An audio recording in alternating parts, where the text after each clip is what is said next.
All right, welcome in. This is the Players Table, brought to you by Hooters, the original wing joint since 1983. Casey Phillips here with Cam Brate and Baker Mayfield. Bake, congrats, man. Big win. Thank you. First of all, how does it feel just already? 1-0, win on the road against the division, like chef's kiss. It's a good one. Anytime you can start the year off 1-0, it's great, momentum-wise, especially on the road against a divisional opponent. But I just think last year, those types of games, we weren't exactly on the right end of them. So it was good to see that we can squeak one out. Yeah, that makes a lot of sense. And tell me, what is your mind doing? You're watching the field goal at the end. Are we praying? Are we sacrificing things? Like, what are we doing? What goes through our mind in that moment? Mentally getting ready for overtime. Obviously. Because we were going to have a chance. No matter what happened, we were going to have a chance. Yeah, and that's the key. So then he misses it. What goes through? Yeah. Thank God. Yeah. Watching at home, Cam, tell me, what were you doing? Your reaction to this? I had a hunch it wasn't going to be good. I had a good feeling. I'm a little less invested probably than Bake. So, what do you mean? This is unfortunate to learn. I've learned Buck for life, and he's I am. Listen, I've realized though, like I can't let a game dictate my outlook on life. It feels like a thing as a father, I have bigger priorities, Oh, here we go. And so because I'm no longer, so employed basically by what Cam is saying is you don't love your daughter. No, that's not what I'm saying. But I was really pulling for the Bucs. I was happy that they came up a little short and we got the win. It really didn't take very long to get to Baker's a bad dad. That was a really quick. We really escalated quickly. Well, your priorities changed a little bit, but Bucs are very important for Baker. Important for me. It's just they've kind of yeah. Now that I'm not playing, it's not living. Yeah. I see. But I was really happy we won, guys. we can tell. Really feeling it. Okay, so week one, is it wild to already end up in a 2-minute drill situation? And oh, by the way, you have a brand new offensive coordinator. Why not throw that at him his first regular season game? Let's do it. Why not do it live? What an opportunity to do it week one live. No, it was good though. I mean, the situation obviously only needed a field goal with a little over 2 minutes and a timeout.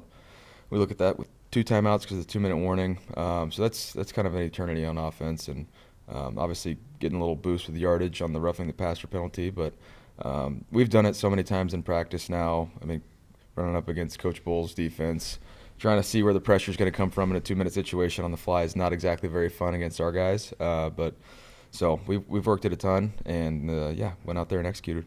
And I do love that y'all chose your full send. Forget this whole just trying to tie. Y'all went full send. Full send, and that's need to just to have that killer instinct and just try and go finish the game out on our terms. Obviously, scored pretty quick, so gave them a little bit of time to go down and make it interesting. And then, I mean, just overall, Grizz in his first game. Tell me thoughts of what it was like being out there with him, how he seemed, and just kind of the game he called. I think it was good. I think there's obviously we'll look back on the tape, but I wasn't really in rhythm in the first half, so for that it really affects his play calling too. I mean, too many 3-and-outs with decision making for me. So hopefully iron some things out, get it corrected, and go from there. But I thought it was smooth. Other than that, we just got to be able to run the ball better. Cam, what did you notice watching the OC and the offense to start off with? What do you remember about those times when you're working with a new person and just what that's like, especially week one in the game? As a tight end, I probably had a little less input than Bake does at quarterback. I kind of just did whatever the coach told me. But, like Bake said, it took a little bit to get going. It started off a little bit slow, couldn't get in rhythm. But, just a testament to the guys, kind of a patchwork O-line. I think everyone was a little surprised with who was out there at the beginning of the game, and really credit to those guys. Michael Jordan, right, signed him off a tryout at the beginning of training camp, and he's your starting left guard in week one, and he did a great job. And then Graham, probably the only center in the league that can bump out to left tackle. Pretty incredible. So just considering all that, being week one on the road, new OC, I thought it was pretty good by the offense. Yeah, I mean, this is a perfect segue into talking about this O-line situation. I mean, I know all of us were surprised. I'm hoping and assuming you weren't as surprised as the rest of us. I was shocked when I got down there and it was Ben Bredesen at center. Wait a minute. Does that feel right, Ben? I feel like you've wanted that for a while. I have been trying to get Graham out of there, get Ben in here. No, but they did an unbelievable job. And that's like first half, there was a couple protection things that I need to fix. But I thought the O-line, like Cam said, played great, especially pass pro. I think there was some things in the run game they can clean up, but pass pro-wise, I thought they did a great job. And I'm sure you appreciated that, sitting here healthy on a Monday. Absolutely. We're talking to Cam Brate and Baker Mayfield. Explain to people like what that does to you, to them, like how challenging this is to do this without a ton of time. It's not like this was what you guys were repping all preseason, all training camp. I know, again, it's not like your first reps at it were yesterday. You guys had been kind of preparing for this a little bit, but how challenging is that for you as a quarterback, and then for all of those guys to be so shuffled around? And we talked about how nice the idea of continuity is at that position more than anything else. So how were you guys able to pull this off, and how challenging was it? It really is a challenge, because you think about the preparation, what you're looking at for film with a new defensive coordinator in Atlanta. So you're looking at his tape when he was coaching for the Jets. Then also you're going back and looking at Atlanta's tape, because Raheem Morris is a defensive mindset head coach. And so you're trying to figure out what they're going to do schematically, if Raheem's going to call it, if Jeff's going to call it. So there's a lot of different looks and variations that you're trying to adjust and prepare for. But then to be able to, on the fly, with guys in there for the first time in live action, be able to do it and do it really well, that's a testament to the guys. I know Bucky got his first receiving touchdown of his career. That was a fun thing to realize. Tell us about that play and just his game overall. Bucky's a stud. Yeah, it's his touchdown, I think, was, for me, looking back on the first half, like those completions were there early on. So for me, I got to take those more often, because anytime you can get the ball to your backs in space, playmakers in space, good things happen. So, yeah, he's just Bucky's a guy, trying to get the ball to him as much as possible. And then Emeka, I mean, first of all, I think I've never heard of a rookie being as hyped as him, and then for week one, just immediately to live up to that hype. Yeah. It's wild. Tell me what it was like seeing him out there getting it done. He's so good. He really is. Just all the natural things that you try and get receivers to do, it just comes easy to him. And you combine that with how intelligent he is, his football IQ, it's a dangerous combo that he's got working for him. But the lights will never be too bright for him. I mean, his last real football game was in Mercedes-Benz Stadium, national champion. So he goes from that to playing his week one game in the NFL, scoring 2 touchdowns. I don't think you can draw up a better debut for him. Yeah, it's incredible. Cam, what's it been like to watch this guy, and your thoughts on him as a rookie? Yeah, just super impressed with him. Like a lot of first-round pick rookie receivers, right? They have the physical traits, but they kind of lack some of the nuances and understanding and feel of the position. And, like, that's kind of where he excels. And you saw that right away. Just the subtle things he does to get open, his feel for space and zone coverages. Like, he's just super impressive as a rookie. Yeah, he really is. And then your guy, Shep. You got your OU hat on. Perfect moment here. Great weekend. Great weekend all the way around for you guys, and I'm sure that really propelled the two of you. It did. So tell me, just what it's like still having him be able to be your teammate at this point, and the ways that he didn't have a ton of catches, but the ones he had were very important. Very important, and that's when you can have a guy in there. I mean, the receiver room as a whole is deep. Obviously, some injuries have affected that, but to have a guy with as much experience as he does, understanding how to get open in man coverage in critical situations, which is where some of his catches were on third downs. And so that's vital. So to have a guy that going through the reads, and if they want to double Mike, double Emeka, whatever they want to do, drop coverage out, he's going to have a lot of one-on-one opportunities that obviously we have chemistry going back to college, so it's nice to have him. And then on the defensive side of things, I mean, what was it like for you watching the defense, especially the last, Falcons touchdown drive, where they're having to be out there a long time, and they end up having to have, I think it was 8 plays inside the 4-yard line, which is wild. That's a lot. What was it like watching them on the sideline, and just even the way you tried to keep yourself kind of ready in that situation after they were out there for so long? Yeah, I mean, we're over there mentally preparing for a backed up situation, because they're going to go for it for the touchdown. Just trying to think about what we're doing, but then also hoping and praying that they're going to get the stop. But it's a lot. It felt like an eternity that they were down there in the goal line. But, yeah, defense did a great job of holding till the very end. And obviously they wound up scoring, but it was close. Yeah, it really was. And just overall, Cam, what did you notice about the defensive performance and some of the situations they got put in? And, I know guys like Jamel making some big stops in the end zone, Antoine being Antoine and blowing poor Washington up over there. What did you notice, Cam? I think you saw kind of the improvements and adjustments they made throughout the game. A couple of big plays they let up early. But yeah, when they needed to step up and make a play, it seemed like they did. Like Bake said, like they did end up scoring a touchdown there. But I mean, you get 8 opportunities. Yeah, inside exactly, the 10-yard line. exactly. That's tough. I think there's a lot of positives that you can draw from that performance on the road in a place that historically our defense has not played great. Yeah, and Baker, when you saw Antoine's play, what went through your mind? I mean, unbelievable pass breakup. You're kind of hoping he catches that ball and Antoine tackles him. Clock runs out. They don't have a timeout. They don't have time to clock that. But Antoine being Antoine breaks it up, and we're good. Force him into a field goal they miss. He knew what was going on. He knew all along what was going to happen. He loves, especially against the Falcons, making like a big splash play. A big splash play. Normally, somehow it's on the left end zone, right around that area. That's his sweet spot. Yeah. It's like the spot where you want to hit your jump shot. That's like basically what he's doing. And then, man, Cam Johnson, electric return, our longest since 2015. Really?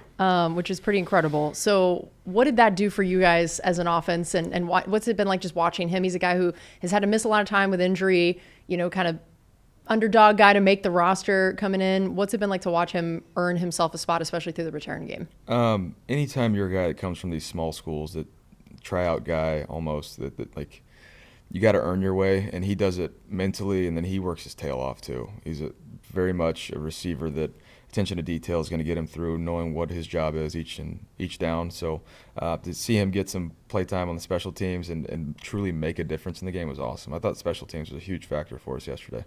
That's awesome. All right, we are going to take a break here. We're going to have more coming up with Baker Mayfield on the Players Table, brought to you by Hooters, the original wing joint since 1983. So we're back here with Cam Brate and Baker Mayfield. I would like to discuss the summer of Baker Mayfield. You were just everywhere this offseason. The people's quarterback is what I think we basically should be calling you at this point. Let's go all the way back to the beginning, though. Let's start with getting to be in the Pro Bowl with your bestie, Tristan. Tell me, for you, named offensive MVP of the games, how fun was this whole experience for you, getting to do the Pro Bowl, getting to do it with him, and also crush it? It's just so much fun. I think, anytime you get to be around those types of players, obviously cream of the crop guys getting voted in, and it's just a blast. You get to see everybody in a different element. Your season's over, unfortunately, but they have their families there. You get to enjoy some time off, and then also just have fun competing. And obviously having the Manning brothers as the coaches is a blast too, because they take it really serious, talking trash to each other. But yeah, getting to enjoy that with Tristan, and obviously not too far down the road in Orlando, it's always a blast. Yeah, how much trash talking happens as part of these games when like the games themselves, like they don't mean a lot, but of course all of y'all are so competitive. Yeah, when you talk about the bonus for the winning team, the guys realize, okay, it actually does get competitive. There's a reason I want to win There's here. a reason I actually want to compete in a dodgeball game, yeah. So, no, it's fun because guys don't take it too serious, but then also you're like, okay, I do want this bonus. So, no, it's fun. I love that. What event would each of you add to the Pro Bowl games if you could create one thing? Eating. An eating competition. Yeah. What a genius I don't know move. if I'd go hot dogs. Yeah, probably not hot dogs, but something. What eating competition are you doing then? Burgers, maybe. See, that'd be enjoyable. That's like, who can take? Like, I'm not gonna take down 20 quizzes, no. but like, I'll have like 10 burgers. I would compete. You would compete for this? Yeah, absolutely. Yeah, it's based on your. I got to look at my own strengths. Then it should have been an egg eating competition, right? Yeah, but that's kind of gross. Yeah. Which you choose to do every morning. He's like, that's gross. I'm like, you eat 12 every morning. What is it, 12? It just depends on the morning, It's 12. It's 12. Gaston over here. An eating competition. Okay. What about you, Baker? I would do, like, darts. Okay. Or golden tea. Oh, there we go. Electric television, golden tea. See which guys can really, have some shot shaping ability on the golden tea machine. Yeah, that'd be awesome. This sounds like, so. I was waiting for you to pick something that you would win, and based on what I've heard of the number of hours that have spent playing golden tea among you and the offensive line. I would hope I'd have pretty good odds up there. Yeah. To win. Who's the best at golden tea on the team? He's gonna say himself. Obviously, yeah. Dude, you can make a career out of it. There's like pro golden tee that just like there's tournaments and they go to like bars. Really? Yeah. Did we just learn what Baker's doing in retirement someday? Post-playing days, guys. I'm pretty sure it's a tough living. Yeah. It's a tough living? Yeah. You gotta love it. Yeah. You love it. So maybe. I love it. All right. And I don't think you get hit, so that's nice. There's that. Okay, so then also now you ended up, like I said, you're the people's quarterback at this time. You ended up. I felt like every time my TV was on, there was Baker in a commercial. I'm very impressed. We saw Budweiser, we saw Advent Health, we saw Uber Eats, and a few others. I mean, you just Mr. Hollywood over here. Just trying to keep you guys on your toes. Even when we're not around the off season, I'm around. You're just always making sure you guys remember I'm here. No one's forgetting about Baker. Tell me, what were these experiences like, and how would you rate your acting skills? They've been improving over the years, but those things are so enjoyable. You know, filming in the summer, it's just different. It's the production crew and everybody. Like when you obviously being in the NFL, you know how things operate, and then you go to a commercial set and it's fast paced. People are screaming, getting things rolling. But it's always a blast. You know, I don't take myself too serious over there. So just trying to, embrace the role and really, trying to see, speaking of post-playing days, who knows? I don't know. But just it's a lot of fun though. How would you rate Baker's acting skills?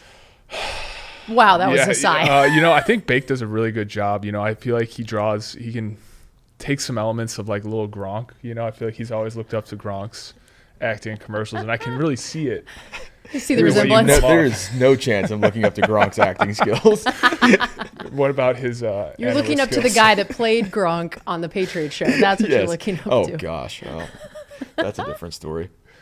That's amazing. That's not good. So you think he's on a scale 1 to 10? Gronk to Peyton Manning, he is. Oh, that's the scale. Yeah. I like this. It's a good scale. He leans a little bit closer to Peyton. Thank you. Say. Yeah, that's nice. Just he only said a little bit though. He's only saying the two opposite ends of the spectrum, so it's that's great. Thanks. You'll take it. You'll take it. So now also Vita was in one of them with you, which is phenomenal. Did y'all shoot on the same day? Like, did you get to watch him shoot, or was it separate? I did. We were there the same day, and Vita's good. Yeah. There's little nuances. He would start ad-libbing a little bit. Wow. Sometimes you got to reel him back in, but he did a great job. Were you surprised at the skills? I actually was. I thought he would be really shy and not really, let his personality show. Because he's always the guy in the locker room or on the plane that's messing with somebody. So he's got some funny jokes and little nuances that I think will play out well. I think it's all the videos he's done with Tom Moore. That's really what's prepared him. Yes. I mean, his relationship with Tom still cracks me up. I don't know if Tom enjoys it as much as Vita does, but it's funny to watch. What's your favorite thing you've watched about watching them? There was a lot of trash talk about Iowa football last week. So the big build up to the Iowa State game, and Tom Moore was not very happy with Vita, letting him know that the Hawkeyes didn't win. Oh, how dare he? We're talking Tom Moore. Baker Mayfield and Cam Brate. You also played in a celebrity golf tournament. Oh, look at the devastation on the face. Just didn't bring my A game. The American Century Championship in Lake Tahoe is an absolute blast. That's just the culmination of people, whether it's athletes, actors, everybody else that goes. It's a blast because we're all out there as non-professional golfers. Now, there's some really good golfers in this tournament. There's probably about 10 people that have a chance to win. The rest of us are there to have a good time, even though we might take it serious for the first day. Then you look at the leaderboard and there is no chance I'm even finishing in the top half of this. But that's a really, really fun weekend. Yeah. Who are your favorite people you got to meet or play with? Always meet some great people. I met Gary Sheffield this time. He was a new one, and being a baseball fan growing up, he was awesome. But got to play with Josh Allen, Sam Darnold, the Kelsey brothers, which obviously that encompasses a lot of Taylor Swift fans. So you get to hear that throughout the whole round. And then George Kittle and The Miz, a wrestler. So those guys were talking about WWE, and I'm not exactly well versed in that area. I do feel like you would be a good WWE person. Like that's where the acting skills. Don't you put that on me? Don't you put that on me? All right, so as a non-professional golfer, I watch that and I'm like, if I'm lining up to take a shot, I would have so much anxiety that I would just. Oh my God! Did you? I hit somebody. Oh no! I definitely hit somebody. Yeah, the day that I was with the Kelsey brothers, I think Trav hit one. I think Jason hit two people. Oh my God. But they stand. They so stand close. where they should not stand. They stand like we're on tour. Yes. Yeah. No. We are not on tour. When my husband and I play golf, I make him stand like 30 yards behind me because I'm like, I don't know. Is he still in the danger zone there? Probably. Poor Leon. Frankly, yeah. He really is. And I'm like, these people have so much faith in y'all. And I'm like, Baker spends a lot more time working on football than golf, and they stand right. What is that like mentally for you, standing there at the tee box, seeing that like there are like hundreds of people you could kill at any moment? It's so this was my third year playing. The most nervous I've ever been. You line up on the first tee box, they're just lined up, and you're like, oh my gosh, don't shank this ball. And it's the last thing you're thinking. But which I've heard isn't ideal. No, it's not good. To be thinking that as you're swinging. As mental of a game that golf is, to think don't hit anybody is not a good thought Nope. when you're trying to hit the fairway. Cam, do you play golf? Yeah, not very well, but my golf playing time has cut down a lot, as you know. As being a great Being dad. a great dad. Because I'm so dead. Back to the bad Back dad. to you've been in commercials, you've been at golf tournaments, you're guy's never caring at about home. football. Like Yeah, it's pretty unbelievable by Bake. Poor him. But yeah, you know, as a father, you know, I just don't have a lot of time to get out on the links. Here we go. Man, Baker's never coming on again. He's like, that was one giant guilt trip. Like, I'm never coming back on this show. At least I was on time today. Wow, look at that. You know, it's like a rough 9 o'clock. Yeah. Oh, yeah. It's That like- is, I've heard in football in particular, when they say something starts at 9 like, a.m. around. Bowls really means Yeah. 9-ish. Roughly. Yeah, that's what I Yeah, figured. Uh-huh. yeah. Also, you golf as a lefty. Is this accurate? It is. Tell us how, and It why. probably explains how bad I am at golf. I'm No, supposed to do this with my dominant hand. Oh, okay. No, I just growing up playing baseball, swinging left-handed was always natural. So just transitioning that into the golf game. And my problem, though, is I just swing too hard. Being an Shocking. effort guy with Napoleon complex, it's tough to try and tempo the swing. I mean, I think you might be the first person to ever say a Napoleon complex about golf. I really appreciate that. How tall are you? That ball is mean. How tall are you? What are we? Wait, dude, you can't have you're not like small. Aw. I'm surrounded by giants. That's your problem. Look at you Like, looking down. How tall are you? No. I meant that Hey, it's you like down there. 6'1", if I stretch. You can't have a Napoleon complex at 6'1". Yeah, I Yes, think you can. I think 6 foot is like there's no way at 6 foot and over that's allowed. Okay, fine. I'm a South Pole elf. Is that okay? Yeah, there we go. All right. Yeah. Yeah, that's perfect. Amazing. So if you were going to play in a golf tournament with like a celebrity tournament like this with people on the team, who would be the best and worst scramble partners for you on the Bucs? Emeka would be the best. Even keel energy, nothing phases him, and he's a great golfer. Yeah, I just feel like he's good at everything. Worst partner would be Shep. Just you never know what you're gonna get. He's our wild card on the team. Energy that. levels. I mean, there's no telling what he's gonna do on a course. That sounds delightful. It sounds like he would have fit right in at that tournament, actually. Exactly. That would have been perfect. So then you mentioned you played with the Kelsey brothers, which then seemed to directly lead to an appearance on the podcast not long after. I imagine that's what was happening on the course. It was like, bro, you got to come on the show. That's There was also a how I handshake imagine. deal. Yeah. That's how I imagine they talk and you talk on the course as well. Brother, you got to come on the podcast, brother. Yeah. No, they're a blast, though. Those guys are awesome, and they do a great job. I mean, they got a lot of viewers. They do. Almost Good for as them. many as we do here. Yeah. It's almost the same. New Have year. you seen our numbers? No, I haven't. The players' table. This is it. This We're is coming it. for the Kelsey brothers over Yeah, here. that's right. Also, watching you on their podcast, I have never seen more bro energy in one. Like the three of y'all just were like vibing. Just a bunch of guys being dudes. Guys being dudes. I was like, God, you really just fit the vibe of that show. And I want to hear what it was like for you to get to just like, it felt like you got to be peak Baker in that moment. And then you guys talked about guys that are football house dudes.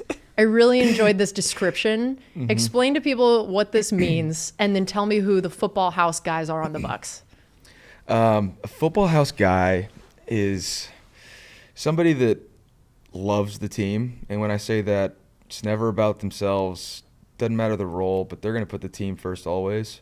And they just love good quality fellowship with your boys at all times. And we've got a lot of them here. The O-line room is obviously, they're always close groups, so there's a few in there that would lead the pack. Vita's Vita's a football guy. Yeah. Big football guy. He and Tom Moore would need their house, obviously. Yes. Oh, but yeah, we have a lot of those. But yeah, the podcast there, I mean, we would get so off topic that their producers would have to stop, come in and be like, hey, Travis, Jason, can you ask about this? Can we stay on schedule? So yeah, trying to round the Three Musketeers up and during that hour was a little bit of a struggle. I did notice watching the YouTube, I was like, I feel like there have been some edits made. There was a lot of edits. Like this is not a straight shot through. No chance. I didn't even see the finished product, so there's no telling. No telling what was in there. That's pretty funny. And then how about the idea of now, for you being a dad, we've discussed this. You're obviously apparently according to Cam subpar below average. Subpar. Tell me what it's now been like. You said 17 months old. Almost, yeah. Almost there. Tell me your favorite things so far. Things that have surprised you. What you're best at. What you're worst at. The whole dad commentary. I think just where she's at right now, it's so much fun. She's learning something new every single day. Her personality's coming out. My favorite thing is just watching her change, and it's trying to get it to slow down, trying to enjoy it, and it's just so special. I think I don't know if I have any favorites. I have a favorite of your daughter's. You do? What is it? The amount of food she eats is actually absurd. I can't get my daughter to eat anything. I make her elite breakfast, lunch, dinner. I throw it all away. We go over there. Dude, she has 3 eggs, a carton of raspberries. Like, that's every breakfast. Morning. And then, like, half pound of pasta for dinner. It's amazing. We raise them right in the Mayfield household. Look at that. So is it me? I don't know. Wow. Spending too much time at home. How the turntables. Exactly. It also sounds like maybe y'all's children got switched at the hospital based on the fact that now we've mentioned Cam's affinity for food and that he wants this in the Pro Bowl. And then now the first thing he talked about with your kid was... I'm so jealous. It's unbelievable. Coco eats like a little tank. She does. Future. Cooper eats nothing. She drinks milk. That's all she wants. That's it. Strong bones. Yeah, I guess. Strong bones. I love it. All right, we're going to take another quick break here. We'll be back with Cam Brate, Baker Mayfield after this. Welcome back in. We have Cam Brate and Baker Mayfield here with us. We were talking about the summer of Baker a little bit. Wanted to highlight your foundation work. You guys have done some pretty cool things. First, you ended up on a NASCAR. How much of that was young Baker's dream to see your own foundation on a NASCAR? That was pretty sweet. It made me... The foundation, getting the logo on Bubba Wallace's car was great. Putting it out there, just getting more eyes to it. But I immediately always think of Talladega Nights. The Fig Newton sticker on the front windshield. So I was kind of hoping it would be right there. Right there on that windshield, right, you know what, in his line of vision. Exactly. I'll take what I can get. But yeah, no, the foundation, another great event. Be the Ball at Topgolf, great turnout. Changed the format a little bit, added some competition into it. But yeah, another great week for bringing proceeds into a great cause. I also love you guys give a walk-on scholarship now. Tell us a little bit about this program. And I think we all know a little bit of where this came from, the idea. Going back to my history of realizing the walk-on lifestyle in college it's difficult, it's different for these guys and their families too, and realizing that anything can help those guys out, and it makes the world a difference, makes them feel seen as well, and to keep going to, all the hard work you put in, whether you're doing scout team stuff and just behind the scenes, not really getting a whole lot of credit, but to let them know they're noticed, their hard work's going to pay off. And so something near and dear to my heart. So giving out 2 scholarships, and it was awesome. And seeing the videos of them announcing it, those videos are always the best. It's kind of like the walk-on scholarships, and then when the troops come back home, those are 2 just feel-good videos always. Get you in the feels. I love that. Do you feel like you still operate like a walk-on? Do you still have kind of that vibe to you? Yeah, and I think when I say I have Napoleon. No, see, I was gonna say it's not Napoleon complex. It's just like chip on your shoulder. Chip on your shoulder. The cliche Prove the haters thing. wrong. Yeah, it's Now you can have one against Cam. I'm not a hater. No. I'm a huge supporter. Firmly got a Cam-sized chip on the shoulder now. He supports in a different way. Yes. With his long legs. No, but yeah, it's carry the chip on your shoulder. So it's, somehow having an edge as when you're a competitor, you try and go back to that mindset. I think about was it The Last Dance, and Michael Jordan basically literally made up a story about somebody to have anger towards them, and like it wasn't even true. Mm-hmm. How close to that are you with your need for a chip on your shoulder now that like people here love you, like you're playing great? Like, do you feel the need to be like, must find a chip somewhere? Yeah, there's always some thoughts in my head that maybe get a little twisted around and made up that help me stay motivated. But you got to find your motivation, and obviously you have a job to do each and every day. Wake up and try and go continue to improve. But when it comes to game days, you can make up some lies in your head, tell yourself some sick and twisted things to get motivated. Yeah, like this next Sunday, I'm sure you're thinking about the fact that Cam said you're doing great, little guy. Yeah. And I took that personally. And that was the moment when we're doing the documentary after this season. Exactly. When Cam Brate said little guy. Tell me now, though, I mean, Tampa really has embraced you. Like, Tampa loves you. Like, it's just been so cool to watch the way this city has full on just been like, we are Team Baker. What has that been like? And why do you think Tampa and the Bucs both, but specifically Tampa, fit you so well?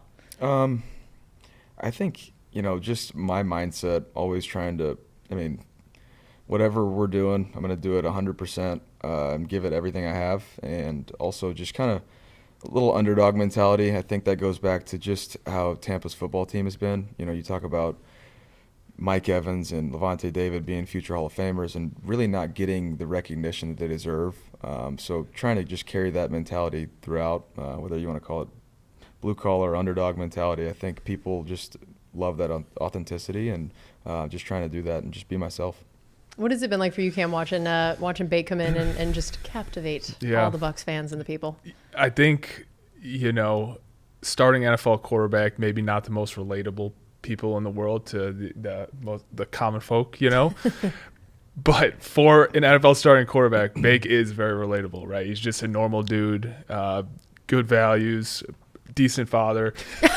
But like walk on, like overcame a bunch to get where he is now, wears his heart on his sleeve, really inspires everyone around him on the team and everything. So like, I think it's like really easy to understand why the little guy over here is so beloved in Tampa. Thanks, Cam. Yeah, I think other thing going on to that is like when you have franchise quarterbacks, people want to, the old model is you have to do this and this and this. You're really a suit trying to run the company. You're the face of the franchise type thought. But I'll never have it all figured out, and I think that's a big thing is continuing to be open to learning and saying that I can be wrong as well, but also I'm going to try and learn from those mistakes and continue to teach and improve on it. Oh, that now, most important question, will Gus Swayze be making a comeback? Because that's the only person that Bucs fans like as much as Baker Mayfield, I think. The amount of times I hear Gus on game day walking out of the tunnel, it's crazy. It sounds like you do respond to it, though. You're noticing that. I hear it. Okay. But I don't know if he'll be making a return. I don't want to sit in that makeup chair for that long again. That was rough. That was rough. You will get to wear the creamsicles, though. Tell me what it's been like to check out those new white ones. You've gotten to be part of the debut of bringing the orange ones back and now bringing the 76 jersey back. Tell me your thoughts. I think they look awesome.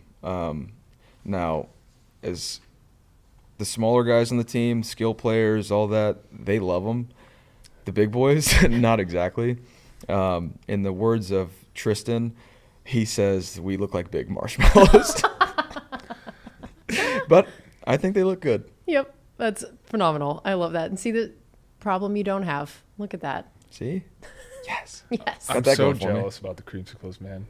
They like literally didn't have them for like 9 years. It was exactly Cam's time here. I never wore a creamsicle. Oh. You're like, maybe Cam I'll doesn't get a get to. Baker one.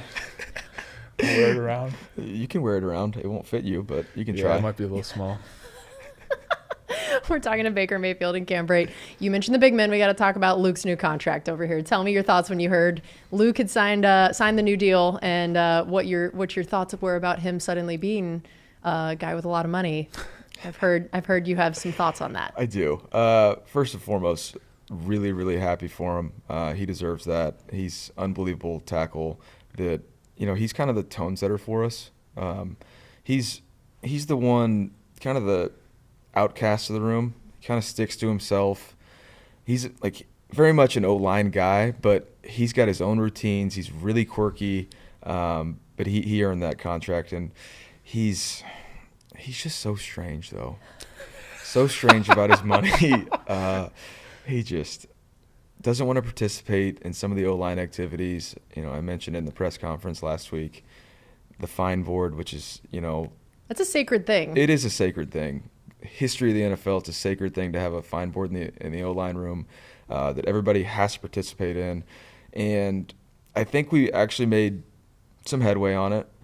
The discrepancies were about Graham being able to find Luke. And technically, Graham's still a rookie until Game 3 of his second year. So we got him back in to the fine system.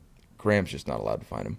Okay. So that was the compromise. It was. Anyone else can find him but Graham until week 3, and then will Graham be able to after that? That's up for debate. Okay. We'll see. To keep Luke a part of it, probably not. Probably not. Whatever y'all got to do to make sure you at least get some money out of it. And I think it's great. I think we'll always treat Graham like the rookie he is. He's going to be here his 9th year or something, and he's still a rookie. Yep. Still a rookie. Poor guy. Yeah, it's stuff for him, but it's not my problem. So what happens with the fine money? Is it like we all go to dinner on it? Is that the... Yeah, it's a end of the year dinner with everybody, and it's a blast. The guys, they get a Sprinter van, go to dinner, and just you never know where the night's going to take you. Who gets fined the most? Graham. Oh no. Graham and Tristan. It's entertaining. I mean, you should see the list of fines they have. There's some ridiculous ones, but yeah, I love that people can just create and decide that something is fine worthy, right? Like it's not like there's some manual for this. No, it's very much a dictatorship in that room, and you really Wait, don't... who's the dictator? Now Ben runs the fine board. Justin School used to, but you always kind of take the most organized guy that's going to be non-biased on certain things, and great choice. Would you say non-biased is accurate? I feel like pretty biased. Ben seems... To rack up the fines, though. It's like you rule with the firm hand. Yeah. Yeah. I think Cam's making his case to be like the judge over here. Like I think... Yeah, I could be consulted for... Yeah. The best thing is when somebody says, no, I'd like to take this to the jury, and watching the debates is... you never really get them overturned. Yeah. But it's entertaining. It feels problematic as well for like the subjects of the case and the jury to all sort of be the same people. Feels like maybe not an ideal justice system. No, it's not exactly the most efficient, functional one, but it's ours and we love it. And you love it. I love it. And so, I mean, looking at this O-line group, first of all, I just love, they're always together. They are so tight knit. It's such a cool group. And then we talked about how I'm sure that contributed to their ability to like basically get put in a blender and shuffled up and thrown out there at different positions. How much has that also contributed to knowing Tristan was going to miss some time, of like the ability for this group to like rally around him, and just what everybody's kind of reactions were to that at the time, knowing how close knit everybody is? Yeah. I think anytime you have a team and a group, position group, whatever it is, that truly care about each other off the field, they're going to try and make it work on the field. And it doesn't matter who's going out there. They're going to over-communicate and make sure they're on the same page and really try and do the most for the guy next to them. And that's really what it's all about in that room, is how close can those guys be, how much chemistry can they have, and how hard are they going to try and block for the guys behind them. So it's a great group. But, yeah, just all the shuffling they had to do, hats off to them, being able to do it and communicate and be on the same page in a tough road environment for week 1. And I'm sure for you it was a little challenging. Like, not only is it your left tackle, but it's your buddy, it's your best friend over there. How has it been for you dealing with watching Tristan deal with an injury, and then just watching him and the way he's handled the recovery and the rehab? I mean, he hates missing any time at all. He always thinks if he misses a practice, this goes back to when he's still, like last year, when he's still playing games, he'd have to miss a practice. He instantly thinks he's the worst teammate in the world. So those O-line guys are always the most sensitive big teddy bears, and they're so self-conscious. So really just trying to keep him patient and say, you know what, you need to get healthy on whenever that timing is, it works for you, it works for us, but make sure you do it the right way, because we'll take you back, but we want you here for the rest of the season when you come back. So it's tough to watch because I know he's impatient with it, but he's doing a good job. And I know you guys ended up bringing in Teddy Bridgewater. What's it been like getting to know him and the addition that he can be to your quarterback room? Yeah, Teddy's a great guy. Just had a few interactions with him here and there before we were teammates, but a guy that his reputation throughout the league, the guys that have been around him, everybody loves him. A guy that's going to bring, obviously, going into year 12 for him, a lot of knowledge of the quarterback position, played a lot of ball. He's helped people out. I mean, when he was with the Saints, we don't like to talk about the Saints, but when Breeze got hurt, he came in and went 5-0. So anytime you can bring somebody in like that has the experience, is able to communicate the things that I'm not able to do every single day. He's another voice for this quarterback room that he can make sure we're all on the same page. That's I mean, you can't replace that. That's extremely vital for us to have that communication throughout the year, and a great guy on the sideline to have. And just having it in live action for the first time, him just being able to bring up different ideas on the sideline, tell me what they're doing, different looks. It's helpful. All right, we're going to take a quick break. We have one more segment coming up here with Cam Brate and Baker Mayfield. We'll be right back. It's time for our final segment here. We got Cam Brate and Baker Mayfield. We got to start talking about the top 50 players. We mentioned the creamsicles and throwbacks coming because, I don't know if you've heard, it's our 50th season. Wow. I know. None of us have heard. 50th season, and we did, therefore, the top 50 players in Bucs history. Baker, are you aware you're sitting next to one on that list? But so am I. Fair. What? Fair. But aren't you on? Yeah. Yeah. How? Wait, were you really unaware that you were on this list? Been here for 2 years. Yeah. Hey, look at that. You done some Wow, things. Thanks, guys. Wow, look at this breaking news to Baker There Mayfield. were some tough years for the Bucs of those 50, you know? So, like, you had two good it's an honor. years. Yeah. Look at that. First of all, Look at you. hang on. We're going to talk about Cam, but now let's discuss the fact that you just learned this. Yeah, that's How good. does it feel to be in the top 50 players already? That's awesome. I thought I was just sitting next to one. That's pretty cool. Look at No, that. you are, man. That's sweet. Yeah. What an honor. You're great, Cam. You're great. Yeah. Cam, what was it like for you to find out you were on that list? No, just happy to be incled, you know? Just happy Just to happy be to be there. here. Yeah. I was more proud of Baker when I saw Baker on there. Look at the you two know? of you. Y'all are so cute. What was he? What was he? It doesn't 47? included. It doesn't matter. It's top 50. It doesn't matter. Yeah, included. Here's the big thing that matters. He did beat Gronk. Yes. You know, a lot of people are saying, you know, Cam might have been better than Rob. So, yeah, you know, that's a top 50 of Bucs history. You know, like Rob was a pretty good tight end in the NFL. So, but I'll take that. It's also it gives top me 50 in humility over here. it gives me something like talk to Rob about. Oh, You know, because like, otherwise yeah. you'd really struggle. Yeah. No shared history at all. Nothing else. He does such a good job as an analyst. You also do great as an analyst. I mean, Nothing compared the to Rob. people have said in the YouTube comments, we want more Cam. Yeah. Well, thank you guys. Got a lot of fans out there, so appreciate y'all. Incredible. All right. So also, when we're talking about historical moments, I wanted to talk to Baker a bit about this 1,000 yards for Mike last year, because I've loved everyone getting to kind of relive it for Mike and talking about like how special and watching that play. And I feel like sometimes you're the forgotten piece of it, of like the pressure that must have existed in that moment, where all 65,000 people in that stadium know where you're going to throw. And that, like, just tell me the thoughts for you leading up, the decision of like playoffs, getting Mike the record. Oh, it's all kind of up to me getting him the ball. And then I've also heard maybe Bowles said a few things to you right before. If you can just give us your historical account of that moment. Yeah, so we were, before the throw to Mike, we were down in the red zone. We wanted to get Mike the record there. Well, didn't happen that way. We had a play called and thought we were getting a pressure look, so we drew up a play that was going to get Mike one-on-one coverage, throw him the ball, catch a touchdown, seal the playoffs, seal the division, seal the record, move on. Didn't exactly go like that. They bluffed the look. I wound up having to pitch it to Bucky, and Bucky scored. And after that, I was like, oh, no. No, don't score, Bucky. No, don't score. And he did. So I think me and Mike were probably the only two people that were like, oh, boy.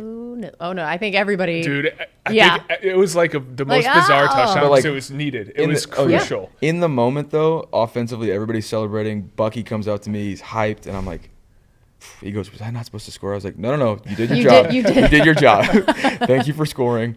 But he's probably like getting these vibes. He's like, what am I missing here? I feel like I did a good thing. Yeah, and then I immediately went over to Levante, and I was like, you have to get us this ball back. Because if I am the one that does not get Mike 1,000 yards, I will not be able to live with myself.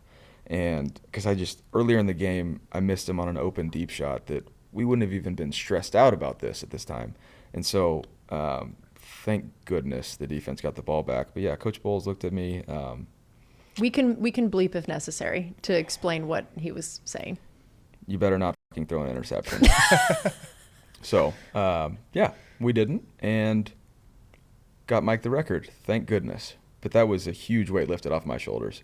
But yeah, just that moment in general, watching, obviously the sideline erupted. We're all so happy for him because he deserves that.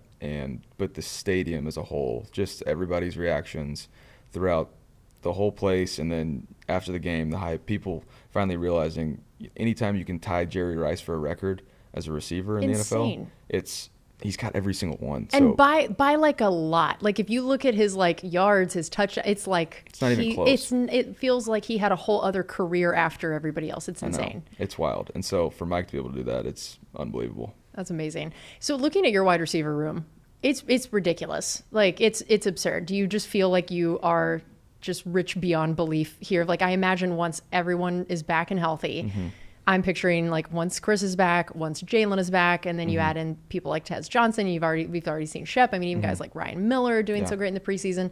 What do you feel like this room could be when everyone is healthy, and what it means to you as the QB looking at it? You said it. There's a lot of riches in that room, and it's such a great.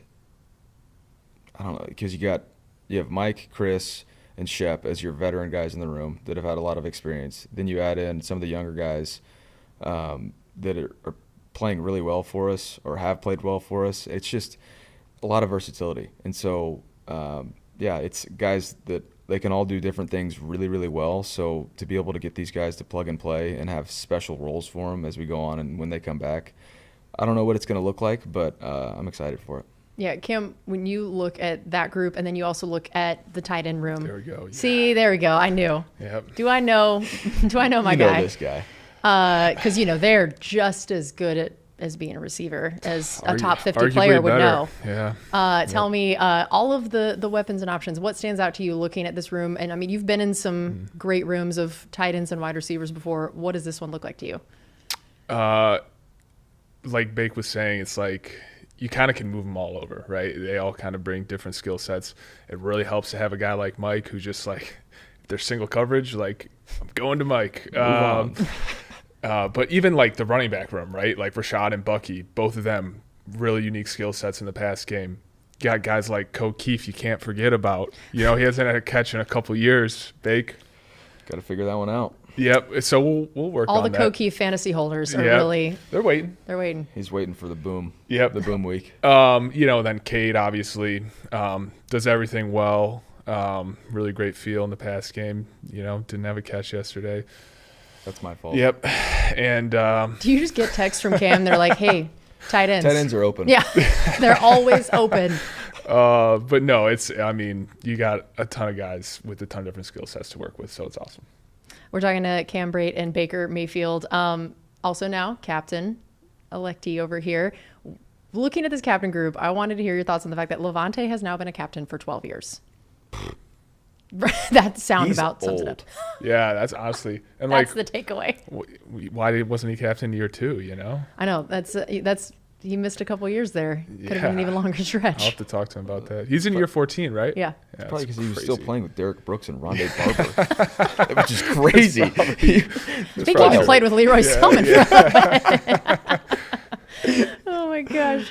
And then now tell me what it was like going against the defense in camp this year in particular. They added a few new pieces. What was that like in some of those call-up periods? Frustrating.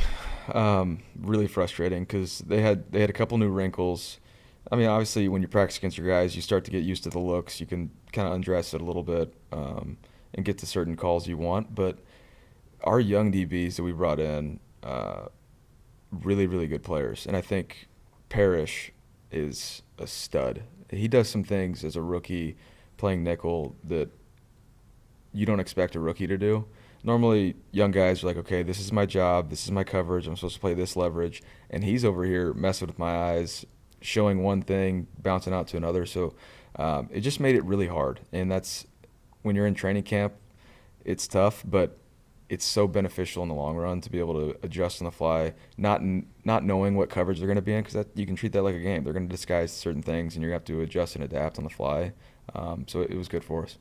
I was thinking about this offseason, wondering how many messages you got on your phone the day that the news broke about smelling salts.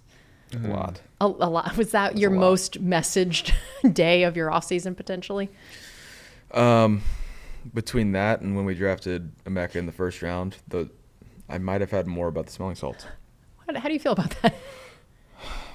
People's quarterback, man. People's quarterback. Are you still going to be using them? You just got to provide them yourself now? Yes, which that's a whole nother thing. It's like, so they're not banned, but you just got to BYOS. BYOSS. There you go. Yeah. I don't understand it, but not my problem. Yeah, so now I have to get a bulk order in and supply. I had a lot for the preseason, but these fiends on the team ran me dry, so now I don't have any. Got to get another order in. Got to figure it out. This is your now the this is the now dealer. my calling. This is your calling for the team. What is it like when you do this? Tell me what this does for you pregame. And I also imagine when I've watched you do it, there's still a while before like you're actually out there. Mm-hmm. So like, tell me the thought behind. Are you just like so amped, and then you're now just like standing there for a while, not knowing what to do with my hands? Yes. No.